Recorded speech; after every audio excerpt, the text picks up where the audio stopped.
conducting a second of 5 sessions on CAF for Business Law. The timing of today's session would be from 2 p.m. to 5:30 p.m. with necessary breaks, which will be announced from time to time. These sessions are available at ICAP houses, Karachi, Lahore, Islamabad, Faisalabad, Multan, Gujranwala, Peshawar, and Quetta. The students of other cities and abroad can join us using ICAP Students' Facebook page, which is icap.ca students. The students on Facebook page can ask their questions in comments section. Students can also send the queries on WhatsApp number, which is 030816599703. The material being used today will be available through a link in comment section of this video. This link will be pinned so that students can find it easily. We are lucky enough that we have Sir Atif Abdi with us for this session. Sir Syed Atif Hassan Abdi is a phenomenal individual known for his compassionate and benevolent attitude towards CA students. He has more than 13 years of teaching experience in the areas of corporate and business laws, auditing and insurance, business management, and other related areas. He has written over a dozen of books for CA students. His dedication and deliberation has really made CA easy. He is already well known to most of you. Please welcome Sir Syed Atif Hassan Abdi.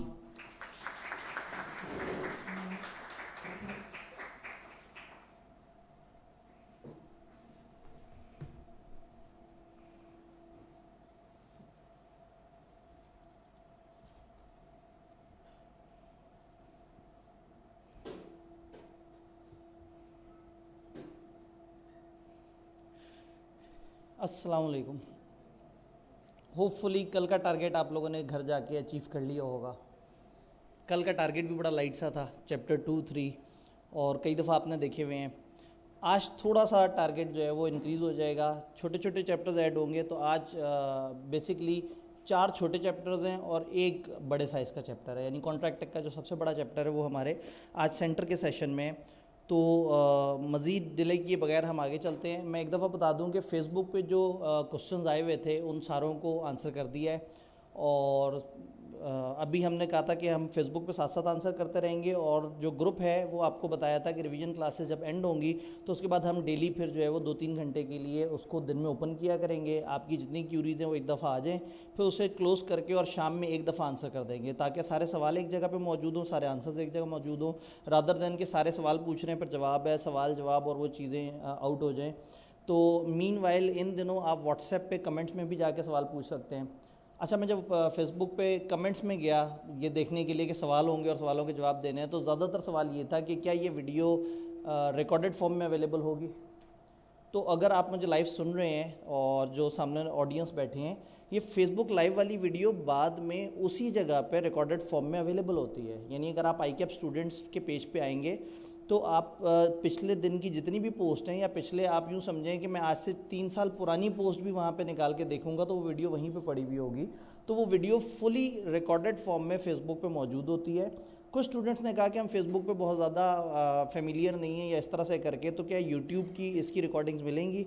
तो हम इनको साथ साथ कोशिश करेंगे कि जब मौका मिले उसको एडिट करके उसको सेशन वाइज तोड़ के यूट्यूब पे अवेलेबल करें। लास्ट डे यूट्यूब से रिलेटेड एक अनाउंसमेंट भी होगी नायद साहब की एसोसिएशन में, वो गाइड करेंगे कि ICAP का एक जो पैटर्न है वो किस तरह से, और ये लेक्चर्स किस किस जगह अवेलेबल हो सकते हैं। तो ये सारी चीज़ें लाइव भी मौजूद हैं, रिकॉर्डेड फॉर्म में करंटली फेसबुक पे भी मौजूद है, और ऑनवर्ड यूट्यूब पे भी आ जाएगा। फिर हमने वो ग्रुप्स इसलिए बनाए हैं कि जो जो चीज़ जब जब जहाँ जहाँ अवेलेबल हो, अगर हम आपसे डिस्कनेक्ट भी हो जाएं तो आज से हफ्ते बाद 1.5 हफ्ते बाद भी कोई भी अनाउंसमेंट हो, कोई भी चीज़ किसी जगह अपलोड हो, हम उन ग्रुप्स में बता दें। तो वो ग्रुप्स जो मैंने सामने कल डिस्प्ले किए थे, और वो फेसबुक की डिस्क्रिप्शन में भी उनमें से एक ग्रुप जो है वो हमने सेकंड ग्रुप जो है उसका लिंक दिया हुआ है, आप उससे भी ज्वाइन कर सकते हैं। तो थोड़ा सा आगे शुरू करते हैं। कॉन्ट्रैक्ट एक्ट के एसेंशियल्स हमने पढ़े। हमने ये देखा कि कॉन्ट्रैक्ट में एक ऑफ़र होना चाहिए, एक एक्सेप्टेंस होनी चाहिए।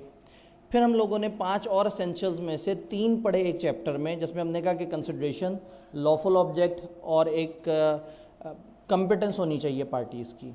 2 एसेंशियल्स अभी हमारे रहते हैं, वो चैप्टर नंबर 4 में है, लेकिन अगर चैप्टर नंबर 4 शुरू कर दें तो दिन का आगाज़ ही बड़ा बोर हो जाता है। तो चैप्टर 4 पे पहुंचने से पहले एक आसान हल ये होता है कि 2 छोटे छोटे चैप्टर से गुजर लेते हैं, तो उससे ज़रा मोटिवेशन मिल जाती है, नंबर ऑफ़ चैप्टर्स बढ़ जाते हैं कि बंदा कहता है हाँ मैंने 4 चैप्टर्स कर लिए हैं, अब आगे जाने का मज़ा आएगा। तो 2 प्यारे से छोटे छोटे से चैप्टर्स आपके लिए, जो कि मेरे नोट्स के पैटर्न पे एक सफ़े में है। आई कैप के बुक के हिसाब से देखें तो विद एग्जांपल्स आपको 2.5-3 सफ़े के ये चैप्टर्स मिलते हैं, जिसमें उन्होंने सब कवर किया होता है। तो इसको स्टार्ट करते हैं चैप्टर नंबर 8 से। आज का फर्स्ट जो सेशन है उसका टारगेट है चैप्टर 8 और चैप्टर 5। तो चैप्टर 8 से स्टार्ट करते हैं। चैप्टर 8 और 5 में 8 थोड़ा सा ज़्यादा ईजी है। इस चैप्टर में हम कहते हैं कि ये कुछ यूनिक किस्म के कॉन्ट्रैक्ट्स हैं। कुछ कॉन्ट्रैक्ट्स वो हैं जो बनाए जाते हैं, प्रॉपर तरीके से बनाए जाते हैं। एक ऑफ़र होती है, एक एक्सेप्टेंस होती है, पार्टीज़ कंपिटेंट होती हैं, ये मामला होता है, वो मामला होता है, यानी कि एसेंशियल्स पूरे होते हैं। तो होता ये है कि कॉन्ट्रैक्ट एक्ट आपको बताता है कि आपके कुछ अगर एसेंशियल्स पूरे होंगे तो एक कॉन्ट्रैक्ट क्रिएट हो जाएगा। तो अभी तक हमने जितना पढ़ा और आगे हम जितना पढ़ेंगे उसमें हम देखेंगे कि कॉन्ट्रैक्ट क्रिएट कैसे हो रहा होता है। बट ये एक यूनिक चैप्टर है, ये आपको कुछ ऐसे रिलेशंस बताता है जो कॉन्ट्रैक्ट नहीं है लेकिन कॉन्ट्रैक्ट से मिलते जुलते हैं। और ऐसे में कॉसाई कॉन्ट्रैक्ट एक ऐसे कॉन्ट्रैक्ट हैं जो खुद ब खुद कॉन्ट्रैक्ट बन जाते हैं। मैं नॉर्मली इनके बारे में एक स्टेटमेंट देता हूँ कि अगर आपने जहन में रखना हो कि ये किस किस्म के कॉन्ट्रैक्ट्स हैं, तो ये कॉन्ट्रैक्ट्स होते नहीं हैं, हो जाते हैं। तो ये एक बड़ा शायराना सा जुमला है कि ये कॉन्ट्रैक्ट्स होते नहीं हैं, हो जाते हैं। ये बनाए नहीं जाते, बन जाते हैं। ये किए नहीं जाते, ये खुद ब खुद हो जाते हैं। यानी कि इसका मतलब है कि ये वो कॉन्ट्रैक्ट्स नहीं हैं जिनको आप अलग से क्रिएट करें। कुछ ऐसी सिचुएशंस डेवलप होती हैं जिसमें लॉ को तरस आ जाता है इंसानों पे, और लॉ कहता है कि यहाँ किसी के साथ नाइंसाफ़ी नहीं होनी चाहिए, इस बंदे को इसका हक मिलना चाहिए। तो लॉ खुद ही से कहता है कि ये मेरी तरफ से कॉन्ट्रैक्ट क्रिएट हो गया। पार्टीज़ ने कॉन्ट्रैक्ट क्रिएट नहीं किया, लेकिन लॉ ने पार्टीज़ के दरमियान मसावात बरकरार रखने के लिए, किसी के साथ जुल्म ना हो जाए, नाइंसाफ़ी ना हो जाए, हर पार्टी को उसका हक मिले, तो लॉ कुछ सिचुएशन में ऑटोमेटिकली कॉन्ट्रैक्ट क्रिएट कर देती है। मैं अक्सर इसकी एग्जांपल देता हूँ जिससे बात इजीली समझ आ जाती है कि अगर एक शख्स को किसी का बटवा गिरा हुआ मिला और उसने उठा के देखा तो वो शख्स दूसरे शहर का था। आपने बटवा देखा, बटवा जो है वो जिस बंदे का था उस पर जो एड्रेस है वो आ रहा था कराची का। आईडी कार्ड देखा, कराची का एड्रेस आ रहा था। बटवे में पैसे पड़े हुए थे 50,000। आपने सोचा कि इस बेचारे बंदे का नुकसान हो रहा है। पहले आपने वहाँ पे 2-3 दिन जो दुकानदार वगैरह उनसे कहा अगर एक बंदा बटवा ढूंढता हुआ है तो मुझे बता देना, ये मेरा नंबर है, मैं उसे दे दूँगा, बटवा गुम हुआ मिला है। 2-3 दिन तक किसी ने रब्ता नहीं किया। तो फिर उसको ये हुआ कि ये शख्स शायद अपने घर वापस चला गया हो, तो इसने जो है ट्रेन की टिकट करवाई, कराची पहुंचा।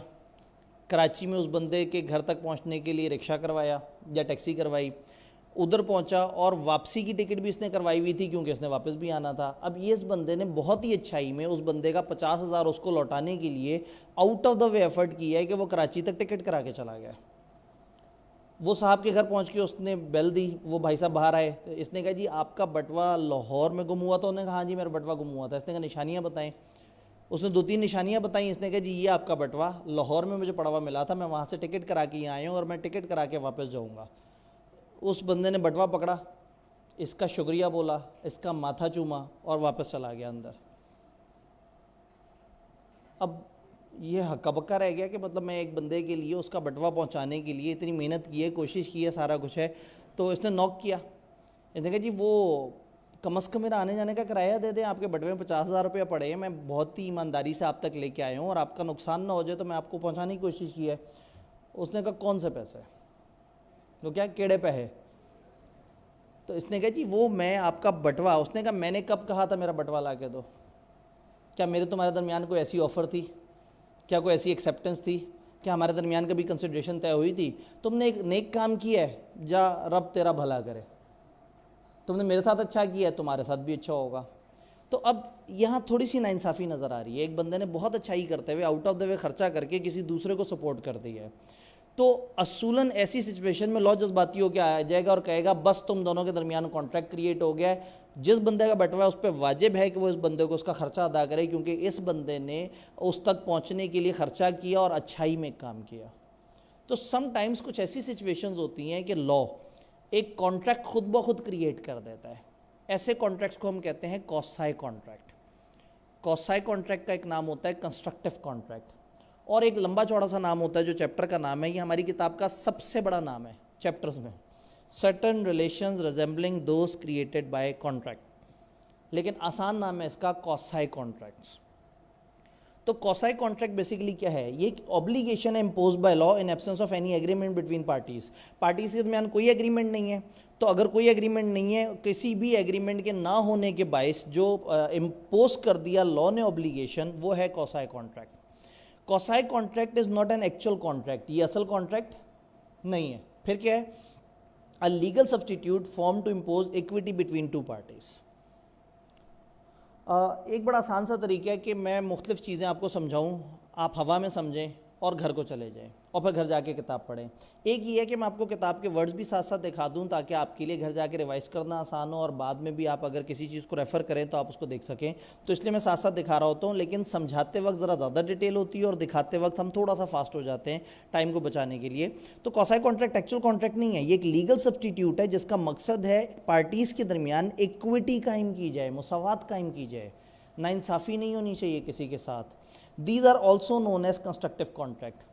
एक साइड पे रखा हुआ खामोश सा जुमला दे दिया कि इनको कंस्ट्रक्टिव कॉन्ट्रैक्ट्स भी कहते हैं। 2 अटेम्प्ट्स पहले बच्चे जो है वो पेपर से बाहर निकले और बाहर निकल के एक दूसरे से कहा कि पेपर में एक अजीब सा सवाल आया था कि कंस्ट्रक्टिव कॉन्ट्रैक्ट्स के बारे में बताओ। पता नहीं कहाँ से आया था सवाल, सबको पता था, बस नाम दूसरा वाला याद नहीं था। तो जब भी किसी चीज़ के एक से ज़्यादा नाम हो ना, एहतियातन याद रख लिया करें कि आईकेप किसी भी नाम से पूछ ले। तो उस वक्त कॉसाई कॉन्ट्रैक्ट पूछे थे, सीधा सीधा सवाल था, मुफ्त के नंबर थे, सबको आता था, बस ये नहीं याद था अक्सर को कि कॉसाई कॉन्ट्रैक्ट का एक दूसरा नाम कंस्ट्रक्टिव कॉन्ट्रैक्ट्स भी है। तो कंस्ट्रक्टिव कॉन्ट्रैक्ट बराबरी, इक्विटी, मुसावात, नाइंसाफ़ी से बचाने के लिए खुद ब खुद क्रिएट हो जाते हैं। तो ये कॉन्ट्रैक्ट बनाए नहीं जाते, बन जाते हैं। हमारे सिलेबस में 5 एग्जांपल्स हैं ऐसे कॉन्ट्रैक्ट्स की, 5 ऐसी सिचुएशंस जहाँ पे एक इंसान को उसका हक दिलाने के लिए लॉ खुद ब खुद एक ऐसी सिचुएशन क्रिएट कर दे कि वो कह देते हैं कि कॉन्ट्रैक्ट बन गया है। सबसे पहली सिचुएशन, सप्लाई ऑफ नेसेसरीज। अब होता ये है कि माइनर या अनसाउंड है, ये बेचारे कॉन्ट्रैक्ट तो कर नहीं सकते, इनकी कॉन्ट्रैक्चुअल कैपेसिटी नहीं है। अब फॉर एग्जांपल इनको अशियाए ज़रूरत है, अशियाए ज़िंदगी की ज़रूरत है, इनको खाना पीना करना है या कुछ और। एक शख्स को एक माइनर नज़र आया और वो माइनर के पास खाने को कुछ नहीं था और उस शख्स ने उस माइनर की मदद करके उसको खाना प्रोवाइड किया। किसी को एक अनसाउंड माइंड नज़र आया, वो बेचारा कुछ नहीं कर सकता था, इसने उसको सपोर्ट करने के लिए उसको अशियाए ज़िंदगी प्रोवाइड की, ज़िंदगी गुजारने की जो बेसिक नेसेसिटीज़ हैं वो प्रोवाइड की। तो लॉ ये कहता है कि वो शख्स जिसने नेसेसरी सप्लाई की हैं किसी इनकैपेबल पर्सन को, उसका हक है कि वो उस इनकैपेबल पर्सन की प्रॉपर्टी में से, उसके एसेट्स में से उतना क्लेम कर ले जितना उसका खर्चा हुआ है, क्योंकि उसका कॉन्ट्रैक्ट उन इनकैपेबल पर्सन के साथ नहीं है, उसकी प्रॉपर्टी के साथ है। अगर एक बंदे ने किसी इनकैपेबल पर्सन की मदद की तो ऑटोमेटिकली लॉ ये कहता है कि उस इनकैपेबल पर्सन की प्रॉपर्टी में से कुछ हिस्सा चला जाए उस बंदे को जिसने उसकी मदद की। अब ये मदद से क्या मुराद है, किस तरह की मदद? वो कहते हैं अगर आपने उनको अशियाए ज़रूरत प्रोवाइड की, नेसेसरीज प्रोवाइड की, लग्जरीज नहीं, उसे BMW गाड़ी ना दिलवा दे कि ठीक है जी ये तो इसको ये कर देते हैं, सब कुछ तो इसके एसेट से रिकवर हो जाना है। उसको अशियाए ज़रूरत प्रोवाइड की लेकिन उसके लाइफस्टाइल के मुताबिक। ये इंपॉर्टेंट जुमला है। अगर एक अमीर बच्चा है तो उसकी जो ज़रूरत है या उस तरह की चीज़ें हैं तो शायद उसके लिए AC एक बेसिक नेसेसिटी हो। अगर उसकी करोड़ों की जायदाद है और वो बड़ा होकर उस जायदाद को डील कर सकता है तो शायद उसके लिए उसको AC प्रोवाइड करना भी ज़रूरत है, ज़िंदगी है। एक गरीब का बच्चा जो है उसके लिए बस आपने उसको रोटी कपड़ा मकान दे दिया, शायद इतना उसकी ज़रूरत काफ़ी है। तो ये सिचुएशन के मुताबिक है। If a person incapable to enter into contract, या उसका डिपेंडेंट, कोई भी बंदा जो कॉन्ट्रैक्ट नहीं कर सकता या उसका dependent is supplied by another person, उसको दिया जाए दूसरे बंदे की तरफ से क्या, नेसेसरीज, ज़रूरियात ज़िंदगी, suited to his condition in life, उसके लाइफ स्टाइल के मुताबिक। The person supplying such necessaries, जिसने ये नेसेसरी सप्लाई की इज एंटाइटल्ड, उसका हक है, क्या हक है, टू बी रीइम्बर्स्ड। रीइम्बर्स कहते हैं पैसा वापस आने को। जब आप घर का को खर्चा करते हैं और घर वालों से कहते हैं कि जी मैं डबल रोटी लाने पे मेरा इतना पैसा लगा, मुझे पैसे दे दें, तो ये रीइम्बर्समेंट कहलाती है कि आप खर्चा कर लें और बाद में उस खर्चे को वापस मांगें। तो उसका हक है कि उसको रीइम्बर्समेंट हो उसकी price from property, assets. Business law में जब भी वर्ड प्रॉपर्टी आए आपने हमेशा एसेट समझना है, अनलेस कि खास तौर पे उन्होंने किसी और एसेट का जिक्र किया हो। ऑफ सच इनकम्पिटेंट पर्सन, तो अगर एक बंदा incapable to enter into contract है, अगर उसको कोई भी ज़रूरियात ज़िंदगी सप्लाई करता है, तो वो शख्स उस शख्स से जिसकी उसने मदद की है उसकी प्रॉपर्टी में से उतना ले सकता है जितना उसका असल में खर्चा हुआ है वो ज़रूरियात ज़िंदगी सप्लाई करने में। और ज़रूरियात ज़िंदगी कौन सी, suited to his condition is life, जो उसकी लाइफ कंडीशंस के मुताबिक है। डन, पहली एग्जांपल थी। फिर second example, finder of goods. अगर किसी को किसी दूसरे की कोई चीज़ पड़ी हुई मिली, अभी थोड़े पहले हमने एक एग्जांपल देखी थी, इसमें एक स्टेप आगे है। सिर्फ इतना ही नहीं है कि वो खर्चा रीइंबर्स करेगा, जिसको मिली है उसकी क्या जिम्मेदारी है। अगर आपको कोई चीज़ किसी की पड़ी हुई मिलती है तो ऑटोमेटिकली आप पे एक जिम्मेदारी बन जाती है। लॉ ने पंजाबी का वर्ड इस्तेमाल किया, उन्होंने कहा जब एक बंदे को किसी दूसरे की चीज़ पड़ी हुई मिलती है तो वो उसका बेली बन जाता है। बेली कौन होता है, दोस्त। तो ये इंग्लिश में बेली थोड़ा सा डिफरेंट होता है। बेलमेंट कहते हैं अमानत को, बेलर कहते हैं जिसने अमानत दी होती है, और बेली कहते हैं जिसने अमानत रखी होती है। तो जब भी किसी एक शख्स को किसी दूसरे की कोई गुम हुई चीज़ मिल जाए वो बन जाएगा बेली, वो बन जाएगा अमानतदार। उसका फ़र्ज़ है कि एक तो ओनर को ढूंढे, ओनर को ढूंढने की हर मुमकिन कोशिश करे। ओनर अगर नहीं मिल रहा तो संभाल के रखे, जब तक संभाल के रख सकता है, जब तक ओनर नहीं मिलता, या पूरी कोशिश करे। वो पूरी कोशिश करने से पहले उन चीज़ों को इस्तेमाल ना करे। अगर वो कोशिश ना करे तो ऐसा समझा जाएगा कि उसने जो है वो बेईमानी की है, उसने रॉन्गफुल कन्वर्जन की है, उसने चीज़ चोरी करने की कोशिश की है। तो हम कहते हैं कि a person who find goods belonging to another and takes them into his custody is subject to same responsibility as a bailee. वो ऐसे ही हो जाएगा जैसे बेली है। He is bound to take as much reasonable care of goods as he take of his own goods. जो हिफाजत आप अपने सामान की करते हैं वही हिफाजत उसके सामान की भी करेंगे। आपको उसका बटवा पड़ा हुआ मिला, अगर आप अपना बटवा दराज में संभाल के रखते हैं तो उसका बटवा सहन में नहीं रख देंगे, दराज में ही संभाल के रखेंगे। रीजनेबल स्टेप्स लेंगे ओनर को ट्रेस करने की, और अगर आप ऐसा नहीं करेंगे he will be guilty of wrongful conversion. ये माना जाएगा कि उसने बेईमानी से उसको कन्वर्ट करने की कोशिश की, चोरी करने की कोशिश की। देन एक मज़े का पॉइंट है, अगर आप उस चीज़ को असल मालिक तक पहुंचाने की कोशिश करें और मालिक तक पहुंचाने का खर्चा बहुत ज़्यादा हो। ये जो बंदे को बटवा पड़ा हुआ मिला था, फ़र्ज़ करें उस बटवे में पड़े हुए होते 6,000। ये बंदा ट्रेन करा के वहाँ पे जाता और उसके बाद उसको बटवा देता और उसको कहता मुझे 7,000 दे दे, मेरा आने जाने का किराया लग गया। तो वो इंसान कहता ये तो मेरा बटवा है ही नहीं, पता नहीं किसका बटवा है, मेरा तो कोई ताल्लुक ही नहीं इस बटवे से। यानी अगर आप असल ओनर को ढूंढने की कॉस्ट आपकी अच्छी खासी ज़्यादा है, तो लॉ ये कहता है कि अगर ओनर को ढूंढने की कॉस्ट उस चीज़ की मालियत के 2/3 से ज़्यादा है, यू आर अलाउड कि आप उसे बेच सकते हैं। अगर ओनर को ढूंढने की जो जेन्युइन कॉस्ट है वो उस चीज़ की वर्थ के 2/3 से ऊपर है, यू आर अलाउड कि आप उसे बेच सकते हैं। एक दूसरे केस में भी बेचने की इजाज़त है, अगर चीज़ पेरिशेबल नेचर की है, जिसकी मैं अक्सर एग्जांपल देता हूँ कि आपको किसी की बर्फ़ गिरी हुई मिली, शॉपर में बर्फ़ लेके जा रहा था, बर्फ़ उसके बाइक से गिर गई, उसको ध्यान नहीं है, वो आगे चला गया। आपको बर्फ़ मिली, आपने कहा चलो मैं ट्रू ओनर को ढूंढता हूँ। शाम तक आपने ट्रू ओनर ढूंढा और जब आपको ट्रू ओनर मिला आपने वो बर्फ़ उसके हवाले कर दी, है ना। वो बर्फ़ अब बर्फ़ नहीं रही। तो अगर एक चीज़ है ही पेरिशेबल नेचर की तो फिर कोई फ़ायदा नहीं। पेरिशेबल नेचर की चीज़ हो या उसकी वर्थ 2/3 से ऊपर तो खर्चा ही लग जाए आपका, इन दोनों केसेस में यू आर अलाउड कि आप उसे सेल कर सकते हैं। ही में sell the goods when the goods are of perishable nature, या व्हेन लॉफुल चार्जेस, जो उसके जेन्युइन असल चार्जेस हैं for finding true owner, amounts to 2/3 or more of the value of the goods. Second example हो गई। Third example है payment by mistake or under coercion. एक बंदे ने गलती से या किसी ज़ोर ज़बरदस्ती में घबरा के एक पेमेंट कर दी और वो पेमेंट किसी गलत जगह चली गई। एक बंदे ने एक अकाउंट नंबर लिखा, उसमें पेमेंट करनी थी, लिखते लिखते अकाउंट नंबर थोड़ा सा आगे पीछे हुआ और 1 लाख रुपया बी के बजाय सी को ट्रांसफ़र हो गया। ए ने बी को ट्रांसफ़र करना था और वो बी के बजाय सी को ट्रांसफ़र हो गया। सी को जैसे ही पैसे मिले, सी ने फ़ौरन एटीएम से पैसे निकाले और उसकी टॉफ़ियाँ खा ली। ये अगर ए रोता हुआ बाद में सी के पास पहुंचे कि भाई वो मेरे पैसे गलती से आपके पास आए, तो क्या गलती क्या, अल्लाह मियाँ ने दिए मुझे, अल्लाह की ज़मीन पे पड़े हुए मिले, ये तो मेरा हक था, मैं उस दिन दुआ की थी या अल्लाह मुझे गैब से एक मदद आ जाए। तो कानून कहता है कि नहीं, ये बदमाशी नहीं चलेगी। अगर एक शख्स जो है उसके साथ नाइंसाफ़ी हो रही है और दूसरे को बिला वजह का बेनिफिट मिल रहा है, तो नहीं, अब इन दोनों के दरमियान कॉन्ट्रैक्ट क्रिएट हो गया है। मिस्टर सी इज़ बाउंड कि वो मिस्टर ए को ये 1 लाख रुपया वापस करें। तो a person to whom money has been paid or anything delivered by mistake or under coercion must repay or return it. या मिस्टेक से या कोर्शन के बारे में हम अगले सेशन में पढ़ेंगे इंशाल्लाह, ज़ोर ज़बरदस्ती या इस तरह के किसी मामले में। तो अगर इस तरह की कोई पेमेंट हुई है जो लेजिटिमेट नहीं बनती थी एक बंदे के पास और फिर भी उसको चली गई है, तो उसका फ़र्ज़ है कि वो उसे वापस कर दे। चौथी example, person enjoying benefit of non gratuitous act.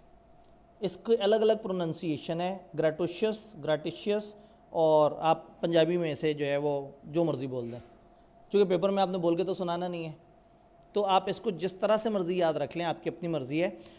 Gratuitous act क्या होता है? मेहरबानी का एक्ट, अच्छाई का एक्ट। यानी अगर एक बंदा दूसरे के साथ कुछ अच्छाई करे तो हम कहते हैं बड़ा ग्रेटिशियस एक्ट था। ग्रेटिट्यूड आपने सुना होगा, ग्रेटिट्यूड एक बंदे की तरफ से दूसरे को एक बड़ा अच्छे तरीके से पेश आना है इस तरह से। तो ग्रेटिशियस बेसिकली उससे निकला है कि आप किसी के साथ कुछ अच्छाई करने लगे हैं। अगर आपने किसी के साथ अच्छाई की फिर तो रिटर्न करना ज़रूरी नहीं है, लेकिन अगर किसी के साथ आपका अच्छाई करने का इरादा नहीं था और गलती से आपसे अच्छाई हो गई उसके साथ, एक टिपिकल एग्जांपल जिससे बात इजीली समझ आ जाती है कि फॉर एग्जांपल शबरात आई और आपने शबरात पे जो है वो घर में अच्छे अच्छे खाने बनाए और अपने मोहल्ले में बांटे और लोगों से कहा कि जी ये हमने आपके लिए जो है वो हलीम बनाया है, ये हमने आपके लिए कुरमा बनाया है, फ़लाना बनाया, और आपने अपने मोहल्ले में बांटा, तो ये आपका ग्रेटिशियस एक्ट है, आपका इरादा है ये बांटने का। लेकिन अगर ऐसा ना हो और आपके घर में से कोई गलती से कोई खाना जो है वो किसी गलत जगह डिलीवर कर दे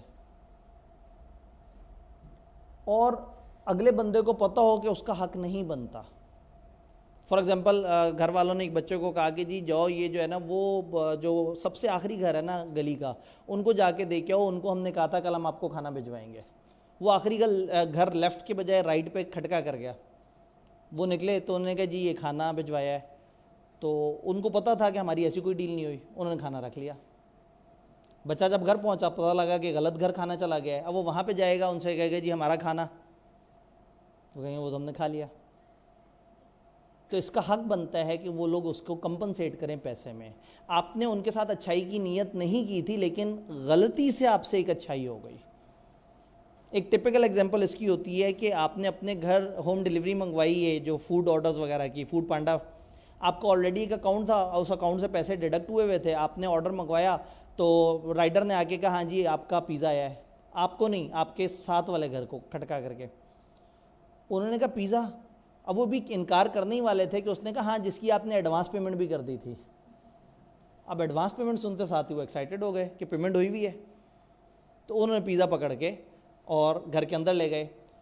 थोड़ी देर में आपको खबर हुई, आपने पिज़्ज़ा कंपनी को रब्ता किया, उन्होंने कहा जी हमने तो डिलीवर कर दिया है। तो आप घबराए अपने हमसाये के घर पहुँचे, आपने दरवाज़ा खटखटाया तो दरवाज़ा खुला, सामने मेज़ पे पिज़्ज़ा सजा हुआ था और उसकी सारी जो वो स्लाइसेस हैं वो सामने सजे हुए थे और उनमें से एक स्लाइस वो खा भी चुके थे। पहले तो आपको वो स्लाइस की शहादत पे जो है वो बड़ा अफसोस हुआ कि वो मेरा एक खूबसूरत गोल पिज़्ज़ा जो है ना इन्होंने एक स्लाइस उसका खा लिया। अब आपका हक है कि आप उनसे एक तो ये पिज़्ज़ा वापस ले लें, दूसरा वो जो आपका पीस खाया उन्होंने उसका उनसे जो है वो जुर्माना क्लेम कर लें। और हो सकता है आप कहें कि मेरा पिज़्ज़ा जो गर्मा गर्म था वो अब ठंडा हो गया तो इसकी कंपनसेशन भी आप दें।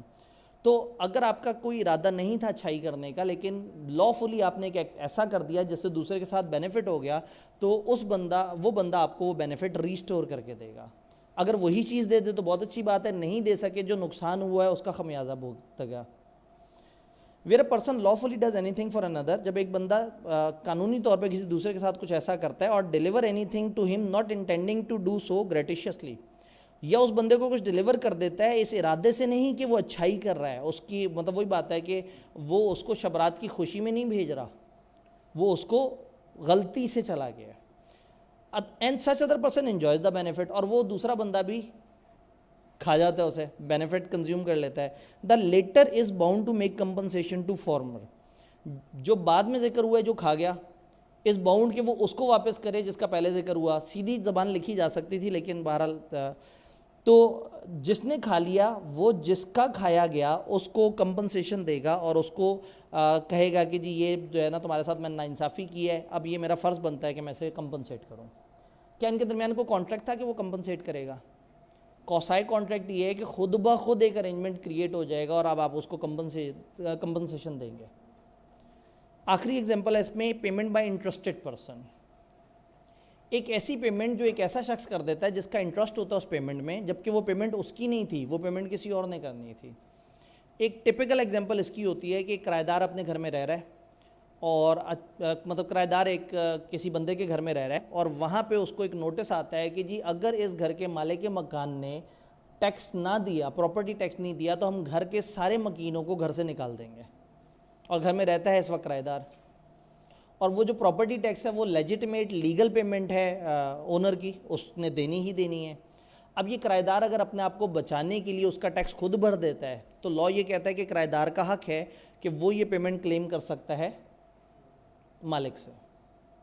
कुछ बातें जहन में रखनी होंगी, पेमेंट लेजिटिमेट होनी चाहिए, लीगल पेमेंट होनी चाहिए। ऐसा ना हो कि किसी ने एवं ही एक छोटा सा नोटिस भेज दिया कि आपका टैक्स ड्यू है और आप घबरा के फ़ौरन से पैसे देने पहुंच गए। तो पैसे जेन्युइन होने चाहिए, लीगल पेमेंट। उस बंदे की जिसके हिस्से के आपने पैसे दिए उसकी जिम्मेदारी भी होनी चाहिए। पता लगे उसका अदालत में डिस्प्यूट चल रहा हो उसी पैसे को लेकर और आप जाके पैसे जमा करके आ गए। तीसरा ये कि आप पेमेंट करने वाले का उसमें कोई इंटरेस्ट होना चाहिए। आपके से 2 घर छोड़ के एक बंदे ने ऐसी अच्छाई की नीयत में आपका पैसे भर दिए तो उसका कोई हक नहीं है कि वो आपसे पैसे ले। लेकिन जो शख्स उस पेमेंट के होने में इंटरेस्टेड है उस बंदे की पेमेंट आप उसको रीइंबर्स करेंगे। A person who is interested in payment of money, एक बंदा जो एक पेमेंट में इंटरेस्टेड है which another is bound by law to pay, जो किसी और की लीगल जिम्मेदारी बनती है, एंड हु पेज इट, और जब वो बंदा पे कर देता है जो उसमें इंटरेस्टेड है, is entitled to be reimburse by other, उसका हक है कि उसको दूसरे से वो चीज़ वापस मिले। इसकी बहुत सारी लीगल एग्जांपल्स होती हैं। इसमें मॉर्गेज एंड चार्ज की भी, आप लोग आगे कंपनी लॉ में आएंगे तो वहाँ पे भी कुछ लीगल एग्जांपल्स होती हैं। जब भी एक बंदे ने एक ऐसी पेमेंट जो कि बनती किसी और की थी लेकिन अगर ये पे ना करता तो इसका नुकसान हो जाता, तो अगर वो कर दी है तो उसके बाद इसका हक है कि दूसरे बंदे से वो कंपनसेशन मांग सकता है कि मैंने आपके हिस्से की एक पेमेंट कर दी है। डन। 5 एग्जांपल्स हैं, इंतहाई छोटा सा चैप्टर है, शुरू होने से पहले ख़त्म हो जाता है बेचारा। कौसाई कॉन्ट्रैक्ट, वो कॉन्ट्रैक्ट जो होते नहीं हैं हो जाते हैं, खुद ब खुद क्रिएट हो जाते हैं। ये कॉन्ट्रैक्ट्स जो है वो लॉ की तरफ से इम्पोज होते हैं। इनको कौसाई कॉन्ट्रैक्ट भी कहते हैं, कंस्ट्रक्टिव कॉन्ट्रैक्ट भी कहते हैं। इन कॉन्ट्रैक्ट्स में चीज़ दोनों पार्टीज़ की तरफ से इनिशिएट नहीं हुई होती, लेकिन कोई ऐसा एक्शन हुआ होता है जिसमें किसी को नाइंसाफ़ी से बचाने के लिए, मुसावात को रखने के लिए लॉ ये कॉन्ट्रैक्ट खुद ब खुद क्रिएट कर देता है। 5 एग्जांपल्स हमने देखी। कोई नेसेसरी सप्लाई कर दें इनकैपेबल पर्सन को, कोई फाइंडर ऑफ गुड्स हो तो उसने इमानत रखनी है और सही बंदे को ढूंढने की कोशिश करनी है। बाय मिस्टेक या कोर्शन कोई पेमेंट हो जाए वो वापस होगी। ना चाहते हुए किसी के साथ अच्छाई हो जाए और उसको पता हो और वो उसका बेनिफिट ले ले तो वो रिस्टोर होगा। और लास्ट चीज़ ये कि अगर एक इंटरेस्टेड पर्सन पेमेंट कर देता है तो वो उसे वापस मिलेगा। अब जब ये सारी चीज़ें पढ़ते हैं तो हमारे जहन में सवाल आता है कि सवाल किस तरह के आते होंगे, इसमें से किस तरह से वो लॉजिकली पूछता होगा, हमें कैसे पता लगता होगा कि इंटरेस्टेड पर्सन है या नहीं। तो बजाय इसके कि हम गुमान करें कि पता नहीं कैसे पता लगता होगा, एक दफ़ा इसके सारे पास पेपर के सवाल देख लेते हैं। ऑटम 9 से लेके पिछली अटैम्प्ट तक, यानी एक अटैम्प्ट हमने मॉक के लिए छोड़ी है, सारे सवाल हमारे सामने मौजूद हैं। तो थोड़ा सा रिवर्स ऑर्डर में सवालों को शुरू करते हैं। Sami rented is house to Qurban for a period of 1 year at an agreed sum of 10,000 per month. 10,000 per month में उसने घर अपना किराए पे दिया है। आफ्टर फर्स्ट 2 मंथ कुर्बान defaulted in making payment of the rent. Baqir a neighbour being concern with the strained relationship between समी एंड कुर्बान। समी और कुर्बान मालिक मकान और किराएदार हैं और कुर्बान ने जो है वो अपना रेंट नहीं दे सका। बाकिर इनका नेबर है और बाकिर ने समी और कुर्बान की आपस के तनाज़े को जहन में रखते हुए अच्छी नीयत से इसका रेंट पे कर दिया कि इन दोनों का आपस में झगड़ा ना हो। शरीफ आदमी था, मासूम आदमी था। Subsequently on Qurban refusal to reimburse the amount, Baqir file a sue against him on ground that he made the payment to Sami which Qurban was legally bound to make and being a quasi contract Baqir is entitled to reimbursement. उसने कहा जी वो कॉसाई contract के तहत, कॉसाई contract ये कहते हैं कि एक बंदे की लीगल पेमेंट कोई दूसरा बंदा कर दे तो उसका हक है कि वो उससे रिकवर करे। तो क्या उसका हक है? मसला क्या है यहाँ पे? इंटरेस्टेड नहीं था। अब आप देखें सवाल आपको बड़ा क्लियर कट हिंट देता है, साफ दिखाता है ऐसी सिचुएशन जिसमें कोई ऐसी उन्होंने बात नहीं की जिसमें नज़र आए कि इस बंदे का कोई इंटरेस्ट है उस पेमेंट के होने ना होने में। वो तो सिर्फ गुड इंटेंशन में उन दोनों का झगड़ा बचाना चाह रहा था। तो ऐसे में ये पेमेंट तो है लेकिन बाय इंटरेस्टेड पर्सन नहीं है, तो यहाँ उसका कॉसाई कॉन्ट्रैक्ट के तहत कोई लीगल राइट नहीं है। Explain the term quasi contract. Explain briefly describe different types of relationship commonly referred to as quasi contract and contract act 1872। बचपन में ICAP जब बहुत अच्छे बड़े नंबर के सवाल पूछा करता था तो 10 नंबर के लिए उसने quasi contract और उसकी सारी एग्जांपल्स पूछ ली। ICAP अभी भी वही है लेकिन अब वो कम नंबर के लिए वही सारी बातें पूछ लेता है। ये आसान बात हो गई। उमैर डिड नॉट पे रेंट ऑफ, आप देख रहे हैं कि बीच में लॉजिकल और रट्टे वाले सवालों की मिक्सिंग है तकरीबन हर चैप्टर में। तो सिर्फ लॉजिक नहीं है, क्रैमिंग भी है। बकाया चैप्टर्स में सिर्फ क्रैमिंग है और कॉन्ट्रैक्ट को पार्टनरशिप में क्रैमिंग और लॉजिक दोनों की मिक्सिंग है। उमैर डिड नॉट पे rent of A shop for 3 months। Umair ने अपने 3 महीने का किराया नहीं दिया। कासिम एक म्यूचुअल फ्रेंड है with good intention of mending the relationship between Umair and landlord. उसने कहा उमैर और लैंडलॉर्ड के ताल्लुकात बेहतर रहे, मैं उमैर का दोस्त हूँ, तो उसने रेंट पे कर दिया। और साल बाद जो है after a year Umair promised to pay repay Qasim with reference to relevant provision of contract explain whether Qasim can enforce this promise। अब ये जितना हमने पढ़ा है उसमें उसका आंसर कुछ और है और हम थोड़ा सा आगे कुछ और पढ़ेंगे तो आंसर थोड़ा सा डिफरेंट हो जाएगा। बल्कि कंसिडरेशन की एक्सेप्शन भी आपको किसी हद तक तो क्लियर है। तो एक तरफ आप ये कह सकते हैं कि जी एक बंदे ने दूसरे का अगर किराया दे दिया वो उसका फ़र्ज़ नहीं बनता था, ना कोई उस किराए की पेमेंट में उसका कोई इंटरेस्ट था, तो ये पेमेंट तो सही नहीं हुई। चलो सही नहीं हुई लेकिन उसने पे कर दिया और फ्यूचर में आके उसने वादा कर दिया कि जो तुमने उस वक्त मेरे पास अच्छाई की थी मैं तुम्हें कंपनसेट करूँगा। अब इसका मतलब है ये दोनों तरफ जा सकता है। आप ये देख कॉसाई कॉन्ट्रैक्ट के अंदर कहें नहीं भाई वो पेमेंट बनती नहीं थी, लेकिन अब आप कहें कि चूंकि उसने बाद में आफ्टर अ ईयर उसने वादा कर लिया कि मैं तुम्हें उस वक्त की अच्छाई वापस करूँगा। अब ये बन गया जो वॉलंटरी एक बंदे ने काम किया था रज़ाकाराना तौर पे और आपने उसको कहा कि प्रॉमिस किया मैं कंपनसेट करूँगा, तो ये उसके तहत आप इस सवाल को उस तरफ ले जाके आंसर कर सकते हैं। Done. Obligation of person enjoying benefit under quasi contract. उन्होंने कहा कॉसाई कॉन्ट्रैक्ट में वो जो बंदा बेनिफिट लेता है उसकी क्या ऑब्लिगेशन है। 5 नंबर के लिए एक एग्जाम्पल पूछ ली, कहीं 10 नंबर के लिए सारा चैप्टर पूछा, कहीं 5 नंबर के लिए एक एग्जाम्पल और कहीं इतने ही नंबर के लिए भी पूरा चैप्टर। तो आपने ये नहीं सोचना नंबर कितने हैं, आपने ये सोचना है कि आपको कितना आता है। रट्टे वाले सवाल में शर्माना नहीं है लिखते हुए। यहाँ स्पेसिफिकली उन्होंने एक एग्जांपल पूछी है, लेकिन अगर वो 5 नंबर के लिए भी कह देते ना कॉसाई कॉन्ट्रैक्ट और उसकी एग्जांपल्स बताएं तो आपने लिखते हुए परेशान नहीं होना था। Maya paid the electricity bill of her neighbour Wasi to avoid disconnection. Later she claimed at the amount of bill from Wasi. Explain whether Maya is entitle for the claim. Maya ने अपने नेबर वसी का बिल दे दिया ताकि डिस्कनेक्शन ना हो और बाद में कहा वसी मुझे पैसे दो, क्या जिम्मेदारी है। सवाल बहुत ही छोटा, कई दफ़ा ना सवाल ज़रा सा भी नहीं बताता। उन्होंने कहा नेबर वसी का बिल दे दिया टू अवॉइड डिस्कनेक्शन। असूलन यहाँ आगे लिखा होना चाहिए था किसकी डिस्कनेक्शन। हो सकता है इनको एक बिजली की तार आ रही हो और अगर ये नेबर का बिल ना भरा जाए तो इसका भी कनेक्शन डिस्कनेक्ट हो जाए। अब पता नहीं, सवाल अगर इतना ओपन है और आपके पास पेपर में टाइम हो तो आप कह सकते हैं कि अगर यहाँ पे कोई इंटरेस्ट नज़र आ रहा है तो बात और है, अदरवाइज सवाल खामोश है तो आप पे कोई मजबूरी नहीं है, आप बड़ा क्लियर कट कह सकते हैं यहाँ कोई इंटरेस्ट नज़र नहीं आ रहा तो ये पेमेंट जो हुई है वो वापस होना फ़र्ज़ नहीं है। आप ये देख रहे हैं कि तकरीबन एक ही तरह का सवाल और हर जगह रेंट या बिजली के बिल और इस तरह की चीज़ें पे हो रही हैं। Under provision of contract act briefly describe various type of quasi contract. 5 number के लिए डिफरेंट टाइप के कॉसाई कॉन्ट्रैक्ट्स पूछ लिए। जो 10 नंबर का सवाल था 5 नंबर के लिए पूछ लिया। 5 नंबर की एक एग्जांपल अकेली भी है और 5 नंबर का पूरा चैप्टर भी है। तो इसलिए आपने जो है वो जहन में यही रखना है कि जो आता है वो आपने लिखना है। Under certain special condition obligation resembling those created by contract are imposed by law although the parties have never entered into a contract. आपको पूरी निशानी दे के वो घर तक छोड़ के आए हैं कि ये चैप्टर नंबर 8 इसका दरवाज़ा खोलो, मैं इसके अंदर से सवाल पूछने वाला हूँ। हालांकि वो डायरेक्ट सवाल पूछ सकते थे, लेकिन उन्होंने कहा कि बच्चा परेशान ना हो जाए, तो आपको बाकायदा उन्होंने हिंट दिया है, पहले पूरा कौसाई कॉन्ट्रैक्ट एक्सप्लेन किया है। Describe the condition which must be fulfil for claiming the amount in each of the following cases. नीचे 3 केसेज हैं, अब आपने इसमें देखना है कि क्या शर्तें पूरी होंगी और आप कितनी अमाउंट क्लेम कर सकते हैं। बाकिर ने एक जैकेट सुल्तान को दी है in order to save him from cold weather.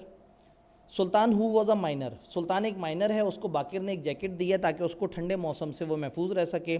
Minor सुल्तान ने एग्री कर दिया कि वो 2000 रुपये देगा इस जैकेट के, हालांकि इस जैकेट की मार्केट प्राइस है 1500।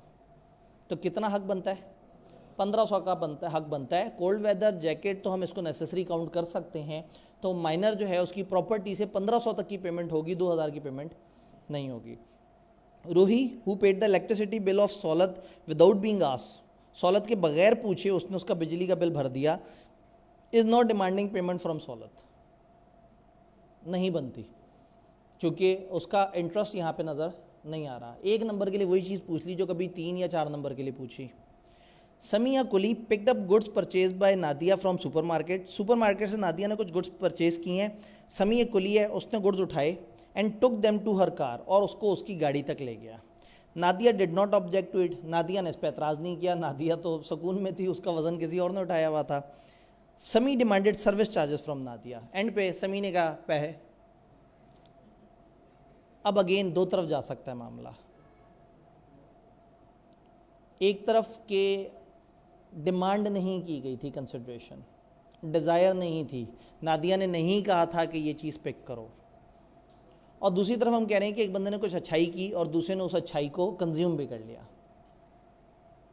इसमें एक तीसरी ऑप्शन होती थी जो अब हमारे चैप्टर में नहीं है, वो ये कहते थे कि अगर एक बंदे ने दूसरे को सर्विसेज दी और कुछ एग्री नहीं हुआ तो एक रीज़नेबल अमाउंट देनी चाहिए जो मार्केट में चलती है। तो उस ज़माने में ये रूल हमारी किताब में हुआ करता था, तो इसलिए अब वो रूल नहीं है, तो अब हम उसको जो अवेलेबल रूल्स हैं उसमें जो है वो रहते हुए हम कहेंगे कि ये अच्छाई है, या इसमें अगर आप ज़्यादा ईजी रहना चाहते हैं तो आप कंसिडरेशन की तरफ से जवाब दे दें कि इसने बोला नहीं था, उसने क्यों की अच्छाई, तब उसने अच्छाई कर दी है तो ठीक है, ये उसको शुक्रिया बोलेगी और सामान अपनी गाड़ी में रख लेगी। तो ये 2 अलग अलग जगह से इसका 2 अलग जवाब बनते हैं, दोनों जवाब सही हैं। IKEP ने ये नहीं देखना कि आपने जवाब वो लिखा है या नहीं जो उनके पास है, उन्होंने देखना है कि आपकी लॉजिक क्या है। अच्छी लॉजिक से आप इधर या उधर दोनों तरफ जवाब दे सकते हैं। Another provision of Contract Act describe the constructive contract and identify the circumstances in which a constructive contract may be formed। जो मैंने आपको बताया कि 1-2 अटेम्प्ट पीछे जो सवाल आया, तो उन्होंने कहा कंस्ट्रक्टिव कॉन्ट्रैक्ट क्या होते हैं और एग्जांपल्स दें, सर्कमस्टांसेस बताएं जिसमें कंस्ट्रक्टिव कॉन्ट्रैक्ट बनते हैं। Mohsin acquired a piece of agriculture land in Moro, Mohsin ने मोरो में एक ज़मीन ली है, मोरो जो कि सिंध में है, from a local landlord Qasim Soomro.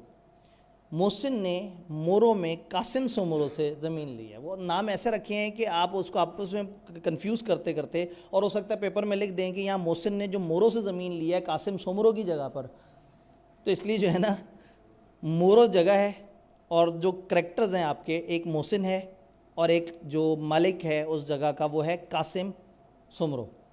तो कासिम मालिक है और मोहसिन है किराएदार, उसने एक जगह ली है। The revenue payable by Qasim Soomro on his land to provincial government was in arrear. वो जो कासिम सोमरो ने अपनी ज़मीन पे लोकल गवर्नमेंट को जो वो देने थे, ड्यूज़ देने थे, टैक्स देने थे, जो रेवेन्यूज़ देने थे, कहते हैं ना टैक्स रेवेन्यूज़, वो एरियर में थे। एरियर क्या होता है भला? बकाया जात, मतलब वो पैसे पूरे थे। As a result the land was advertise for sale by provincial government, provincial government ने कहा ज़मीन की नीलामी कर देते हैं। Mohsin in order to prevent the sale of land paid the sum due by Qasim Soomro to provincial government. अब जब अगर उन्हें बताना हो कि बंदे का इंटरेस्ट है तो वो इतना सिनेरियो क्रिएट करके आपको अच्छी तरह से समझाएंगे कि इंटरेस्ट है। जहाँ नहीं बताना था एक लाइन में कह दिया, उसने उसका बिजली का बिल दे दिया, तो आपने कहा भाई को ताल्लुक तो नज़र नहीं आ रहा, ये क्या किया। जब ताल्लुक बताना था, इंटरेस्ट बताना था, तो इतनी गहराई में उतरे कि एक बंदे ने जगह ज़मीन ली है दूसरे से, किराए पे ली है, वो उसको इस्तेमाल कर रहा है, और अचानक से दूसरे बंदे ने जो डिफ़ॉल्ट किया है उस पर गवर्नमेंट कहती है हम बेच देंगे, और ये उस ज़मीन को बिकने से बचने के लिए पैसे दे रहा है। पूरी निशानी बताई है कि ये बंदा इंटरेस्टेड है। तो अब आप कहेंगे कि चूंकि इंटरेस्टेड पर्सन है तो ये यहाँ पे क्लेम कर सकता है। जिसमें इतनी गहराई 2 नंबर का सवाल, और जो हल्का सवाल था 3 नंबर का। तो कभी भी इस सवाल के नंबर से आपने जज नहीं करना, ये उनकी अपनी डिवीज़न होती है, उस टाइम पे जितना उनका मूड बन रहा होता है उतने नंबर दे देते हैं। तो आपने ये 2, 3, 4 तकरीबन इन सब के जवाब बराबर बराबर ही होते हैं, और ज़्यादातर सवाल 2, 3, 4 होते हैं, कुछ 5 के होते हैं। 6 का मैंने आपको बताया था कि बड़ा ही एबनॉर्मल सवाल होता है, मुश्किल से पूरे पेपर में 1-2 आपको नज़र आते हैं। तो ये तो ख़त्म हो गया, जल्दी से हम आगे बढ़ते हैं।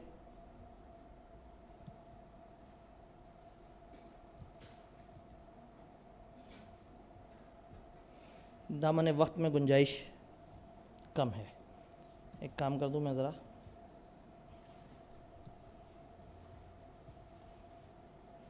इसको सेव भी कर दूं साथ। ये जो स्लाइड्स पे एक्स्ट्रा निशान वगैरह लगाए जाते हैं, ये मेरा प्लान था, मैं रात नहीं कर सका, मैं आज रात ये दोनों दिनों की जितनी भी ये स्लाइड्स हैं आपके सामने, ये निकली जिस बुक से हैं वो बुक तो वहाँ गूगल ड्राइव के लिंक में है, लेकिन ये स्लाइड्स भी वहाँ डाल दूंगा। अगर आप में इनमें से किसी स्लाइड पे आपको कोई लिखी हुई बात ज़रा ज़्यादा प्यारी लग गई हो, वैसे तो मेरा नहीं ख्याल कि ये कोई बहुत ज़्यादा प्यारी बात लिखी हुई है यहाँ, लेकिन होते हैं कुछ जज्बाती बच्चे होते हैं, वो कहते हैं टीचर ने लिखा है कोई काम की बात ही हो शायद।